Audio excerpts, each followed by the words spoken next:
Hello, everybody. My name is Pablo Boczkowski, and I'm a faculty member at Northwestern University and the director of the Center for Latinx Digital Media. Thank you so much for joining us for today's weekly virtual seminar of the Center. It is really a pleasure to have you with us. The mission of the Center is to create knowledge about digital media in Latinx and Latin American communities across the Americas. Today's speaker is a leading scholar in this space. Luis Enrique Santana, who holds a PhD and an MPA, is an assistant professor at the School of Communication and Journalism and director of the Fostering Digital Citizenship program, both at Universidad Adolfo Ibáñez in Santiago de Chile, in Chile. Catalina Farias, a doctoral student at Northwestern University and an affiliate of the Center for Latinx Digital Media, will introduce Luis Enrique in just a minute. I am delighted to note that this quarter, our series is co-sponsored by the Alice Kaplan Institute for the Humanities, the Buffett Institute for Global Affairs, the Center for Global Culture and Communication, the Department of Communication Studies, the Department of Radio, Television, and Film, and the Program in Latin American and Caribbean Studies. But before we go into the seminar, I would like to start by acknowledging that Northwestern is a community of learners situated within a network of historical and contemporary relationships with Native American tribes, communities, parents, students, and alumni. It is also in close proximity to an urban Native American community in Chicago and near several tribes in the Midwest. The Northwestern campus sits on the traditional homelands of the people of the Council of the Three Fires, the Ojibwe, Potawatomi, and Ottawa, as well as the Menominee, Miami, and Ho-Chunk nations. It was also a site of trade, travel, gathering, and healing for more than a dozen other native tribes, and is still home to over 100,000 tribal members in the state of Illinois. It is within Northwestern's responsibility as an academic institution to disseminate knowledge about Native peoples and the institution's history with them.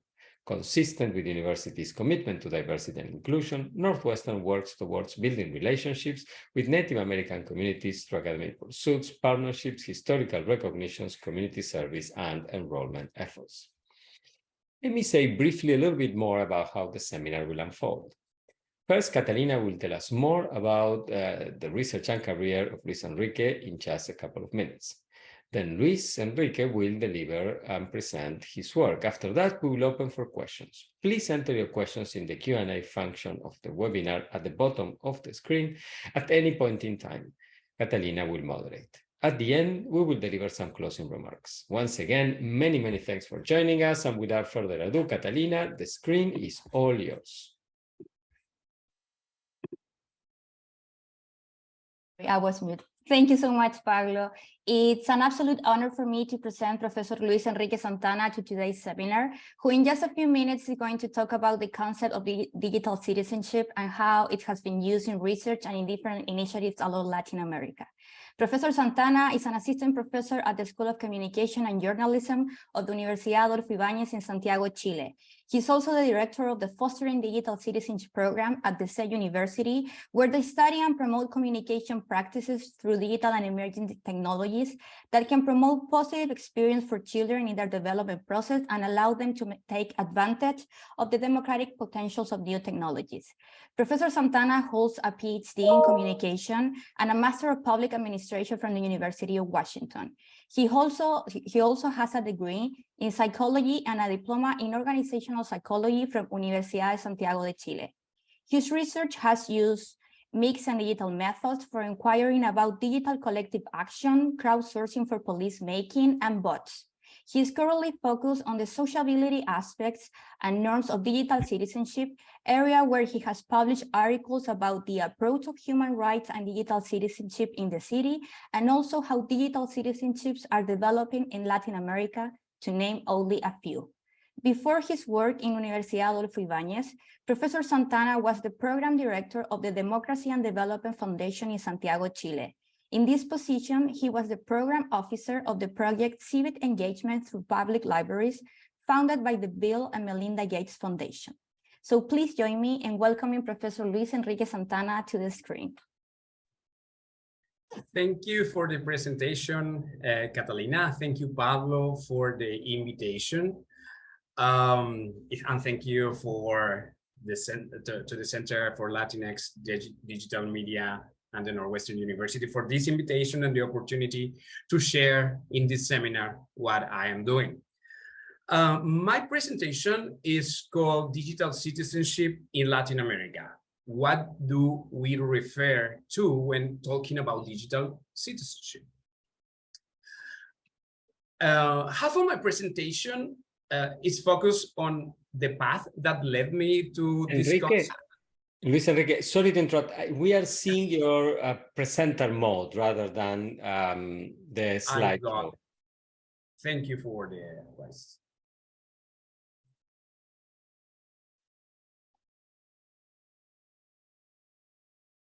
It is right? It's still the same, which is okay. Yeah. Go on, sharing, I'm pretty sure. Should I work in? Perfect. Perfect. I think this is gonna be, yes. Okay, thank you for the advice. So to begin, from the village to the global village was my dissertation project that I worked between 2010 and 2015. This project aimed to test whether doesn't matter where you live and where you were socialized and you are living actually, for analyzing the impact that digital media was having in the society. Remember in 2010, we were going through this cyber optimism with the democratic potential of new technologies. We have the Arab Spring, all this movement in that time. So I wanted to put the focus on the other side, not in the side of what was happening online, but rather into see whether the difference in digital activism depend in the structural, cultural, and socio-psychological contextual conditions that surround individuals. So this research was based on 243 civic digital campaigns from 42 countries that were happening between 2010 and 2012. I don't want to focus much on that project, so I'm just giving the frame that what I did in that time. So using fuzzy set logic, this is a comparative method for analyzing data, which allows to find causal recipes, to find the conditions that generate or allow to some dependent variables to happen. In my case, I was trying to explain why some countries have more digital campaigns than others countries. So I was able to find different of these recipes, but few of these explain better, some conditions explain better why some countries have more digital campaigns than others. In the map are all the countries with high digital activism, and each color is a different set of conditions that explain more activism. So each color is a different recipe, let's say in this way. Not all the recipes are as good for explaining the conditional high activism. So it is clear anyway to see that there are differences in the number of campaigns according to the actual countries that are involved in this group. So if we see when we see the map, we can see some characteristics, commonalities among these countries, or specific cultural and social psychological context. In particular, I found that more conservative countries and more that have more civic digital campaigns. This is not intuitive. Like more conservative countries, they have more digital campaigns, but this was the number we're showing. And countries whose population, which population was higher average level of education, more education, also have more digital campaigns. This makes more sense. The fuzzy set analysis also revealed two causal configuration that explains several countries with high number of campaigns. So these were the best two recipes that the first one that I called the Arab Spring recipe, that is explained by variables as conservative values, orientation, and less democratic political environment. So these are the red countries in the map. And I have this other recipe that also was very good in explaining the number of digital campaigns, are the green ones, that I call it the aspirational recipe, which of course in countries with more conservative values as well, but that oriented to post-materialism and self-expression values rather than more basic necessities. So I don't want to deep in the dissertation project. I just want to say that with this finding, I proved that digital media do not come in from a vacuum or into a vacuum, affecting individuals like in a technological deterministic way. Rather, the digital media interact with specific long-standing social practices, structures, and social psychological characteristics of a place in which individuals interact, where they socialize, where they live in, actually where they have their feet. No, social media comes to interact with where the people is actually living their physical lives. So this produced new hybrid arrangements, something that related to what Andrew Chadwick has already said with the idea of hybrid media system, but now it's like a whole society that is working in a hybrid way with new arrangements. So here's my motivation to see this new to see these projects. Is like to see where I can observe, analyze this hybridity, especially in public affairs, politics, policies, NGOs, social movements, what is affecting us all. So the hybrid social and political life, there are two concepts that allowed me to see this idea of hybridity. The first concept is the public sphere, where the people interact with the state and with the power, more in political terms, no, like more in the Habermas way to see the public affairs, the public sphere. And the other one, because I was interested in where the people is living, are the cities, which is the main form that people is living today. No, like 60% of the world population is living in cities. And if we focus in Latin America and the Caribbean, 81% of the population is living in cities. So it's very important to understand how this hybridity is happening. So, and it's on a smaller scale than countries, like it was my dissertation. So related with this idea of the new public sphere, I worked in several projects between 2015 and 2018, a few research papers, white papers, and a book chapter. Most of it is in Spanish. I have here, and I have put on my presentation at the end in the slides, the references for these works.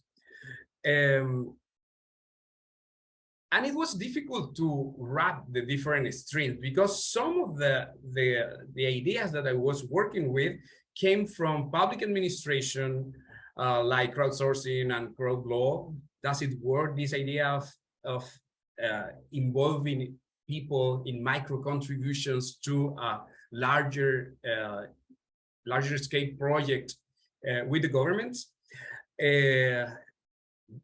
We have some of this work coming from political communication, social movement studies, and the huge work that is around disinformation and platforms governance, for example, today. So each one of these topics was becoming a field of study in itself. So it was difficult to see the phenomenon of this hybridity. So in one of these work that I was working on, I wrote a book chapter for a book called El Mundo en Mi Mano, that was edited by my colleague Arturo Arriagada. So this chapter was about digital citizenship in the hybrid public sphere. And writing this paper opened my eyes about how useful was this concept as an umbrella concept to bring together all these phenomena that were happening in this new hybrid space. Still, I don't want to abandon the idea of the people living in physical spaces, in their geographies.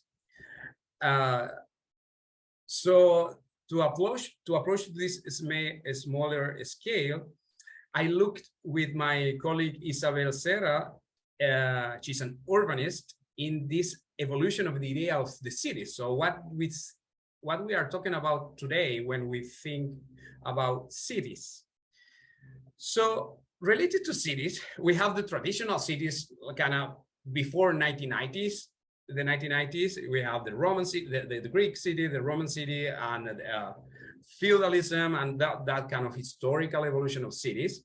But related to the technological revolution that we are going through, we can see also different notions of cities in the last 3 decades. So we have a period between 1990 and the 2000s that is normally called the digital cities. So just digital cities. We are going to digitalize our cities, in which the focus is connectivity, infrastructure, digitalization of the public services. Summarizing, this is just the cities connected to the network, connected to the internet. That was what's happening between the 1990 and the 2000, trying to make a more transparent use of public resources, more accountability as well. But the idea was working better by this new technology in the public and social sectors. A second period we can see, and probably we'll remember more about this concept, is the smart cities, which is still very popular in cities along Latin America. So smart cities are not just infrastructure, but it's the involvement of the private sector for innovation of public services with a concern of sustainability. So we still can see this kind of entrepreneurial spirit and the private sector being involved in the administration of the cities. However, the smart cities concept doesn't include what happens with the people. So we took this concept of Trachana in 2014 of hybrid cities to refer to this new technological urban context, but including the political, economic, social, and environmental issues that relate with the contemporary cities that extended. So the current city extended the borders beyond their physical geography. Now they are digital geography that still are part of the same cities. There is an extension of the space of human interaction, and this extension of the space of human interaction also replicate their physical dynamics and inequalities, gaps, and digital divide, and those all concepts, and also the political conflicts that could happen when we try to incorporate these new technologies. So this comment about at the end about COVID-19, it is because we know the pandemic deepened the digital divide and other inequalities that already existed in the physical space. So the hybrid cities concept is more useful to understand and trying to connect the physical with the new technology, with the people and their dynamics that they are producing. Coming back to the idea of citizenship. In general, citizenship is understood like the right to share to the full the social heritage and live the life of a civilized being according to the standard of prevailing in society. So this is the kind of the general concept that we use when we think about citizenship today. It's coming from the middle of the last century. But the concept can be also seen as an evolution over the year. Historically, we can see how the concept of citizenship has evolved from a civil citizenship, which originated in the ancient Greece, this idea of the good citizen. In modern time, this idea of civil citizenship referred to the rule of law and individual civil rights and human rights. Later, we have the political citizenship. This is associated with the Pax Romana to the Roman Empire, when we started to have rights and duties towards the state. Today, concepts regarding political rights are such as the universal suffrage, the speech freedom, freedom of assembly, among other kind of political rights. In the 20th century, it was incorporated the idea of social citizenship. That includes all those social, economic, cultural, environmental rights that are necessary condition to being able to enjoy the other rights. So this is an advance that happened during the 20th century. All this definition of citizenship, till the economic and social citizenship, were related to a geographical structure. So we have nation states or cities that enforce some of the duties, and they ensure some of the rights for the enjoyment of those rights, but it's located to a physical place. Today, the digital revolution seems to have created another type of citizenship, the digital citizenship. So when we think about digital citizenship, we don't actually know if we are just thinking about the traditional idea of citizenship, but now mirror to these new hybrid spaces, or are we referring to new rights or new type of citizenship practices? So it's the same. Is the same now reflected on the virtual space in this digital world, or is something different? So with this, trying to solve these questions, we work in two projects for the Economic Commission for Latin America and the Caribbean between 2020 and 2021, with the purpose to identify in the literature if there were some common understanding in the definitions of digital citizenship. So the first purpose was to see whether does exist a definition of digital citizenship that is a consensus, or at least is of general use. And the second goal of this project was to see how the idea of digital citizenship was being operationalized in different initiatives in Latin America, like how is the practice of digital citizenship. So in the literature about digital citizenship, we can find three different approaches. For some of you, probably this is going to make more sense because you have probably come through one of these ideas. So the first stream, and this is the majority of the literature that is around about digital citizenship, is this understanding of digital citizenship as participation and institutional inclusion.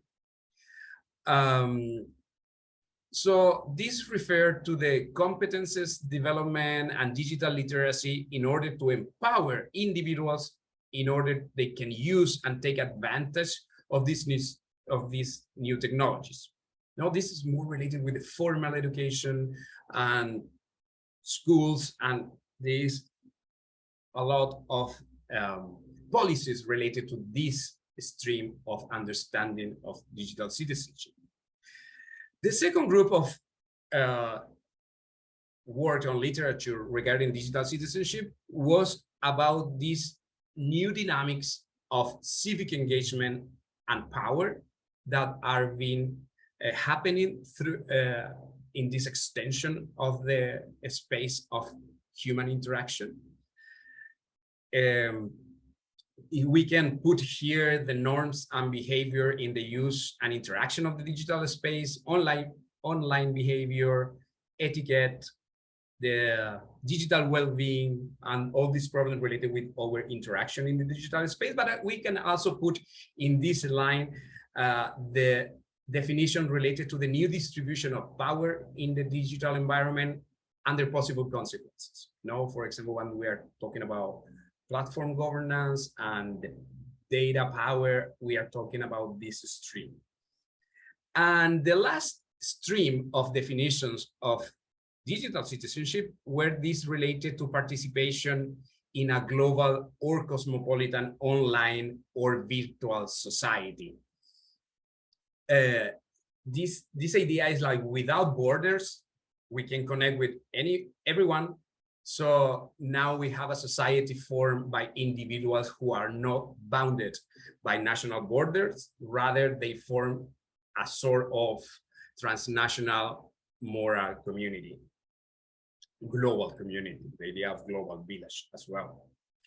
So this was the part of the literature, but we also wanted to see what was happening in the field, in the actual organizations, programs, institution, projects that they refer to these other approaches named on the literature. So we engage in this data collection of initiatives in 18 countries of Latin America and the Caribbean. So we looked for the concept and terms that are in the literature related to the missions statements of these organizations or programs.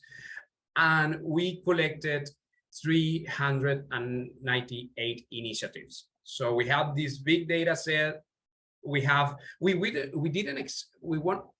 want to be to generalize or to equally be representative of what generalize the over result. We wanted to have diversities of initiatives. So we got a good number of organizations to look at. So when we look at those organizations and we divide by topics, we see that there were many organizations that they work digital citizenship as participation and institutional inclusion. This was a large number of organizations, and this is all over the continent.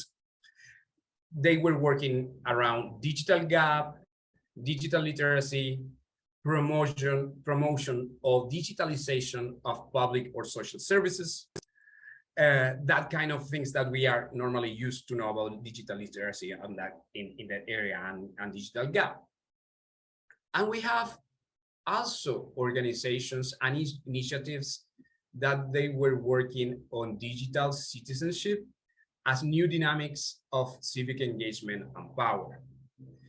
So the first group of these initiatives was related to organizations and movements that organized along their identity and belonging sense, LGBTQ+ communities, networks, gender movements, feminism, environmental causes that go in local and global level.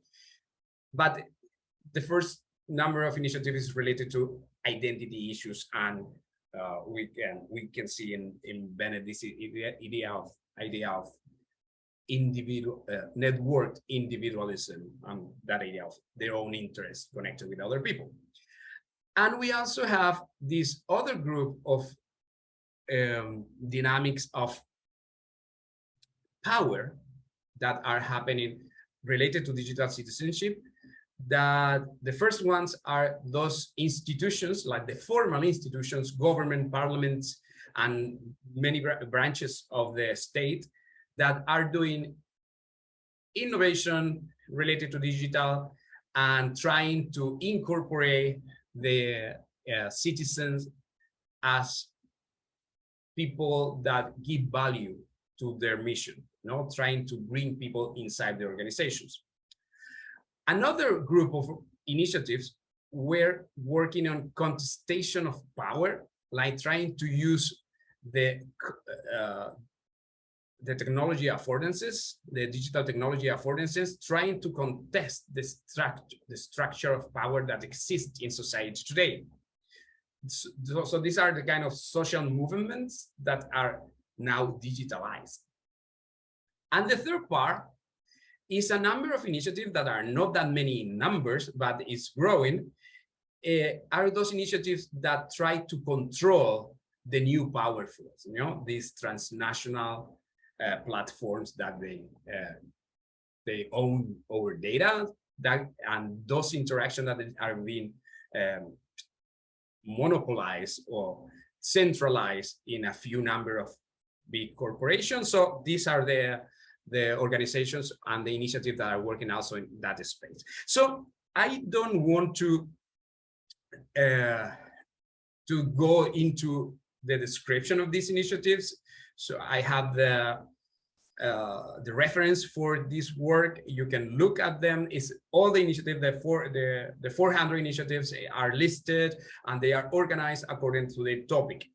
But I want to go to another part, know what they actually do in formal terms, know what their policy area, let's say.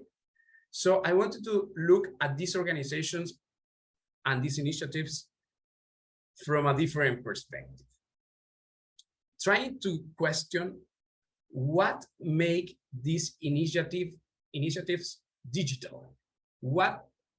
How do they relate with this new media? What defines these initiatives as digital? That was one question that we wanted to, when having this data set, we wanted to answer. And the second question was, how different is the relationship between power and the public issues or the public affairs issues in the digital citizenship initiatives that we look into? So for the analysis in this way, we realized that we can organize all the initiatives according to two axes. One axe, it was the y-axis. It was possible to identify whether they were using digital tools or digital media in a very simple or instrumental way. So a reduced innovation and digital development, or in the upper top of the axis is increased innovation and digital development. So there were some organizations among all of the ones that we look at. Some they use a little bit or no much innovation in the digital tools, and there are others that they innovate more on those. And in the other axis, the x-axis, are the initiatives located according to how much power from the current power structure they want to change. So in this way, we can locate all the initiatives in 4 quadrants that explain where are these initiatives working on. So we have in the inside, like in the lower side in both axes, the instrumental initiatives. So these are kind of initiatives to enable and adapt individuals, institutions, and civil society organizations to the new hybrid system. Let's say these are the same organizations, institutions, but now they have a presence in the virtual world. So they extended what they were doing, but now in the digital world. So there is an instrumental use of the tools. They don't do much redistribution of power. They just are mirroring what they are doing in the physical world, or were doing in the physical world, but now in the digital. Upper also in this side is the public and social innovation quadrant. This quadrant make a strategic use of the technologies in order to improve the efficiency of their work, but an adding value of their missions by including citizens, considering the consumers as part of their management. And there are many initiatives here like open data, open government, distributed open collaboration, crowdsourcing, collective intelligence, and those kind of initiatives, and also they are involved in the government. In the lower side, but trying to change the distribution of power, are those initiatives that we call emancipatory hybridity. These are social movements, but they use commercial digital tools in order to make changes in the distribution of power. They are not they are not highly sophisticated in the use of the technology. They are just using commercial technologies developed for other purposes like YouTube, Facebook, Instagram, but now they are using it for their own purposes. And in the upper side, in both axes, is the transformative initiative, or are the transformative initiatives that they recognize that the digital space and these new technologies are generating a new transactional environment for power, and they are concerned about the rights of the citizens and the communities. Neutrality initiatives, data as public good, new forms of governance and digital rights, platform governance. So these are more sophisticated use of the technology, trying to also change the structure of power. So when we are talking about digital citizenship, we are talking about all these quadrants and different projects and programs, NGOs, social movements, that they can be located in this quadrant. I hope this framework is useful for some of you. Some remarks. Digital technologies, affordances, and the values of these technologies are confronting traditional ways of social bonding and conflict resolution. These phenomena generate new responses and dynamics outside of institutional settings. So institutions are not responding to these dynamics, and they are going parallel. Most of the digital citizenship initiatives that we look into, both public and private, they react to governance spaces that are already occupied by other actors, mainly private commercial actors. They colonize the public space because they came first. So they are trying to reappropriate the public and the social by the people and the state.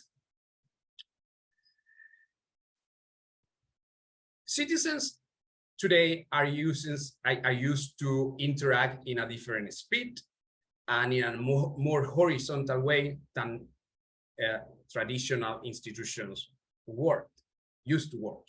So approaching to this new type of citizens, it means that we need to design changes to the institutions in order they allow the citizens to be involved. They need to design the process to be more horizontal, collaborative, and distributed. So in order that they connect with what people is used to work today. To achieve this goal, it depends on two things. On one hand, it depends on the institutions that they need to create. They need to have the political willingness to open their institutions. And in the other side, we need to develop the skills of the citizens for be part of this new, to take advantage of this new setting that we are living in, with the safeguarding the inclusion and equity in participation. So taking this idea, this is my last slide, related to those remarks, I am the director of the Fostering Digital Citizenship program. This is an outreach program that looks for good practices for digital citizenship, and we generate materials for teachers and practitioners that are working in issues related with the digital citizenship. We are also doing research. We recently joined the Global Kids Online network. And we also do training for school teachers on these issues. We have an important number of resources in our website. You are welcome to look into those available resources, download it, use it. Everything is in Spanish. Sorry if you cannot see it. If you have something that you'd like to share in terms of these good practices, not only about kids or children, but all citizenry, we are happy to have this exchange. Thank you for joining this presentation and to listen to this presentation. Thank you so much, Professor Santana, for this really wonderful presentation. First of all, I would like to remind the audience, if they have any question at all about this presentation, they can introduce them in the Q&A button that is in the bottom of the screen. It says Q&A, so you feel free to do that. But I have a question about digital activism and digital citizenship. Like, I don't know if my perspective is kind of pessimist, but I know that we think that we are having like more power balance and we have more direct, like, horizontal relationship with authorities, governments, and everything. But what I've been reading and what society has shown is that some digital activism has to translate to connective action, has to be like a physical movement to create a change in public policies of the governments to be aware of what is happening. Do you think that this is like correct, or if it's like a change is going to happen because of this like framework that you were mentioning? And also, what happened with the vulnerable communities? I know that in Chile, for example, we have an 88% of connectivity, but in rural communities, especially with children, we don't have high internet connection rates, or the connectivity is very unstable. So how this kind of population can develop and can be part of this digital citizenship because they have these vulnerabilities? Thank you, Catalina, for the question. So regarding the first one, when we saw digital activism in 2008, 2007, 2010, we were very optimistic of what it's going to produce. You know, we were seeing this involvement on big participation in public issues, especially from younger generation. That didn't happen before. I mean, since the 90s, it was very difficult to make the young people to be involved in public issues. But with this new Web 2.0 and social media, they became interested and they were actively involved in public issues. We knew by then, in 2010, that we have two options. So the powerful of that moment, governments, political parties, corporations, interest group, the powerful, they also would learn how to use these technologies to contest these movements. I think we are in that part today. We are in the part of the traditional power contesting this new kind of collective action that was trying to involve this, especially because they know how to influence the traditional institutions, because the institutional settings, the traditional one, is ruling. It still has the power. It still have the weapons. You know, we have now the war in Ukraine and Russia, and it's very traditional way of war. You know, that is weapons. So it's still the traditional power is having the power. The social media power, the network power, Castel network power, it still is there, but it's a soft power. The powerful are using it to contest. So my proposal and why we are working in these projects that are very, from an optimistic way still, is like how we are going to transform our institutions in order to allow to contest the powerful, to contest their backlash, and to also include the citizens to ensure the well-being of people, you know, like to put the human rights in first place and democracy in the values of the technology itself. That is one side for the first question. The second question was related to the digital divide. Connectivity and the access to the devices is just the first step, and is not even the most important one. A lot of evidence has shown that the people who guide or mediate the access to the technology is very important. Even more important than to have the access. For example, marginalized communities, children, they use a lot more of social media than kids with more resources.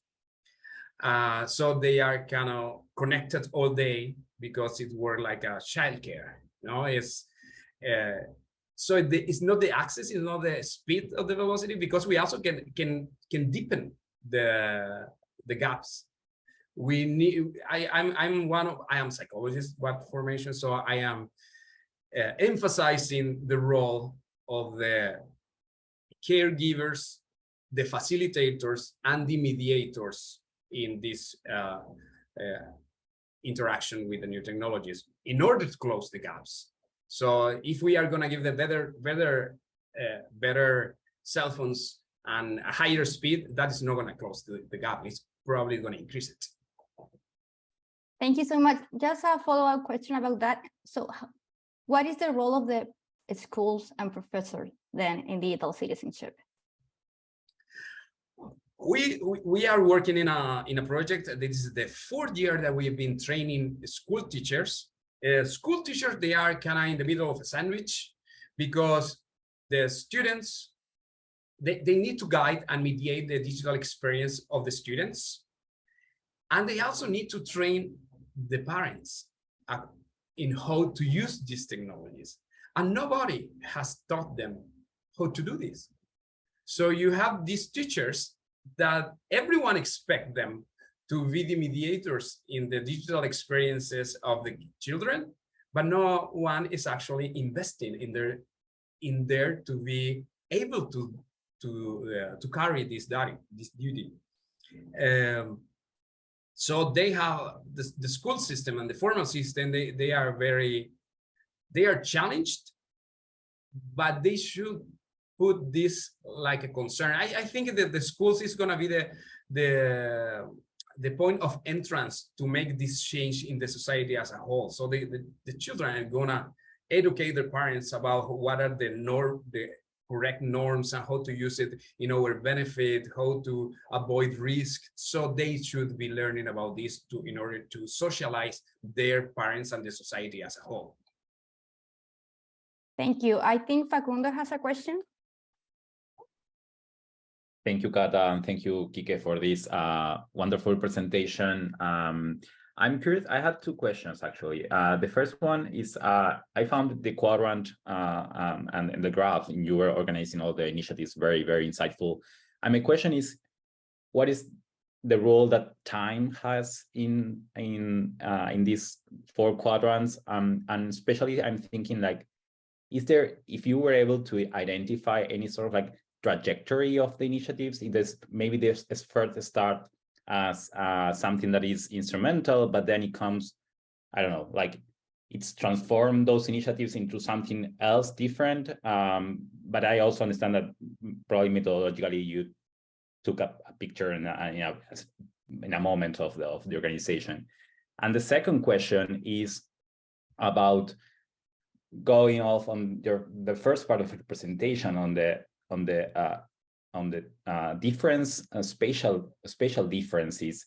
Do you think that if did you see any variance in terms of like territories among those initiatives, or do you see there are more commonalities in terms of like initiatives from different countries and how this maybe interacts with different the size of the cities, of the size of, or like, or as you were mentioning at the beginning, the traditions, cultural, social dynamics that shapes how these initiatives are involved in a specific territory.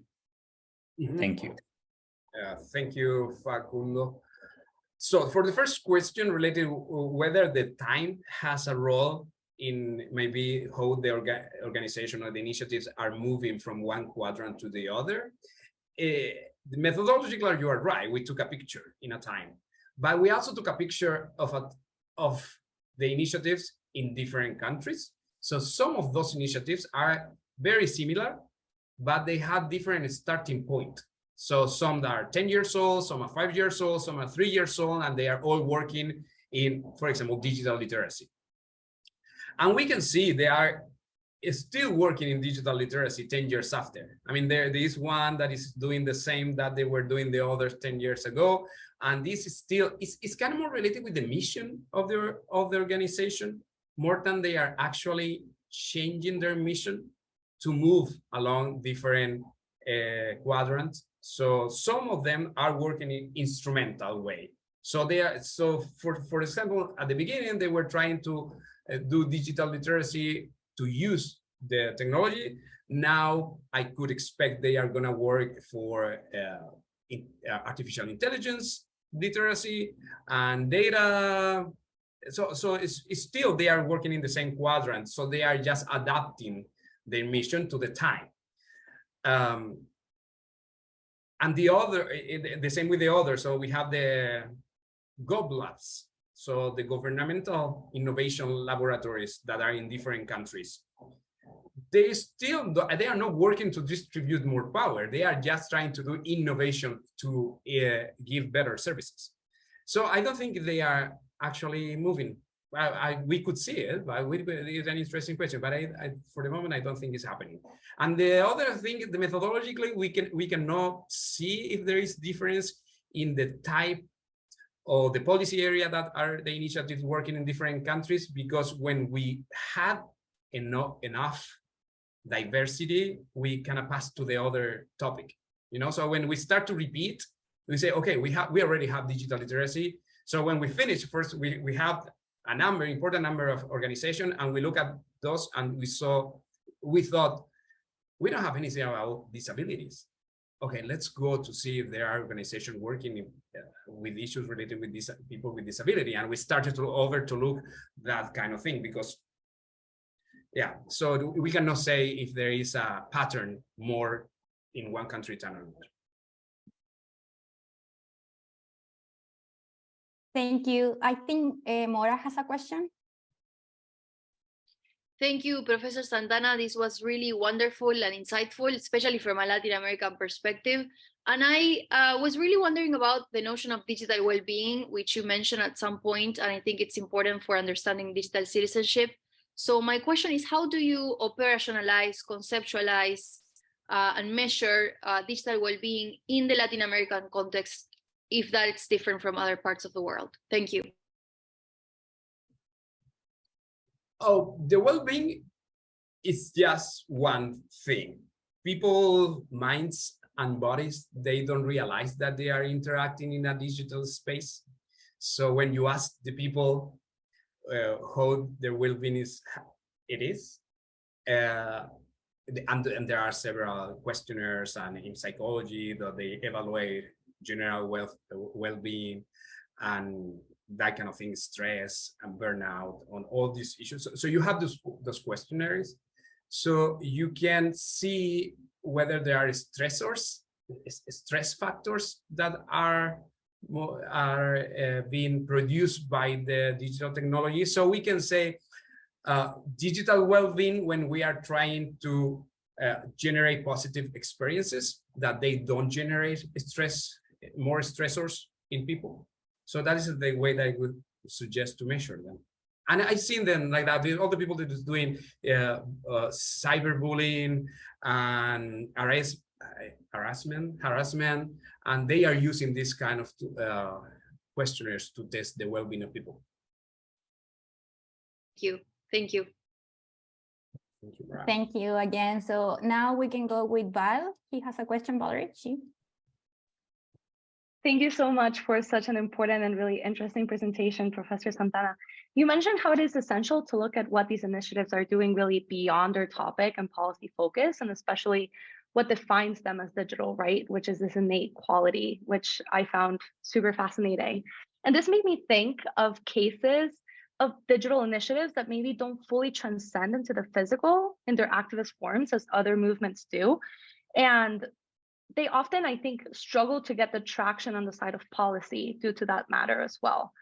And I see this really in the nature of digital initiatives surrounding body image and eating disorders, especially as they are often initiated by sufferers themselves. And they're very niche movements that truly affect larger sections of the population. So they have a wider applicability, but the concentration of where this is forming is more niche. So I'm wondering, how do cases like this really fit or challenge some ideas that you presented in the quadrant, especially as relating to the new uses of digital tools and the increased distribution of power within these initiatives? Thank you.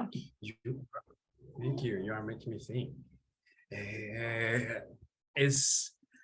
I do think that, but every time academics, we propose something, we always think that everything fits our model. So I think the initiative that you are suggesting, I think they fit the model.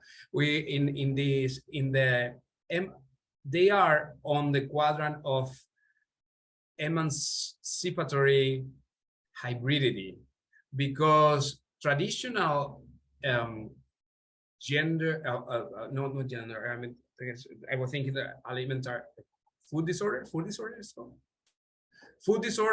they existed before. And they are trying to change the hegemonic image of what is being portrayed in media. The topic was already happening. And they are using mainly, I think, I'm not aware yet, but they are mainly in the part of changing the structure of power in society and inequalities in terms of how people look. And so I would say they fit in this model, and they are in this hybridity emancipation. I don't know many of those organizations that are developing new technologies, for example, for trying to change this. They are using other technologies. Thank you so much. So Pablo has a question also. Thank you, Kike, for a great presentation. I'm gonna build on a couple of the questions that have been asked so far. You presented a typology before the quadrant, right? Where so there are two kinds of movements on the literature. Some focus more on issues of participation and inclusion. The other focus more on issues of power, right? But the two categories, it seems to me, are somewhat interrelated in the sense that in order, participation and inclusion is about power, because power differentials manifest in patterns of exclusion and in variance in ability to participate, right? And participation and inclusion is also could be seen as an independent variable shaping different degrees of power, right? Those who are able to participate more tend to have more power. Those who are more centrally included tend to have more power as well. So I was wondering if you could comment a little bit on the interdependencies between the two sets, right? Of characterizations, and where you see more interconnection and where you see less interconnection. Yes, they are connected. I mean, I cannot remember the name of the author now, but the ladder of participation, I don't know if you've seen this typical, the ladder of participation. So I could say that digital citizenship as institutional participation and institutional inclusion is just talking about the first steps of the ladder. Is just trying to hear the people give opinion, and the people to actually interact with the digital society, just to be part of the digital society. But the second group of initiatives that are the new dynamics of civic engagement and power, that they recognize that there is another type of society happening, and we need to transform our practices and to transform the practices that are happening there as well. Is more transcendent, I would say. So it's the upper side of that ladder of participation. Is incidental participation, that is something change afterwards. No, not just to be able to operate a computer. Okay, thank you very much. That was very helpful clarification. Kike, thank you so much for a very important and seminar and a great framework. Thank you, Catalina, for great moderation. Thank you to our audience for staying with us to the end. And I invite everybody to join us in 2 weeks, because next week in the Northern Hemisphere is Thanksgiving. Well, in the US, not the Northern Hemisphere. And so we're going to take a pause. It's on Thursday, but we will have our last seminar of this quarter on December 1st with Maria Celeste Wagner from the University of Florida. Until then, hope everybody has a great rest of your day and week. Bye now. Thank you very much.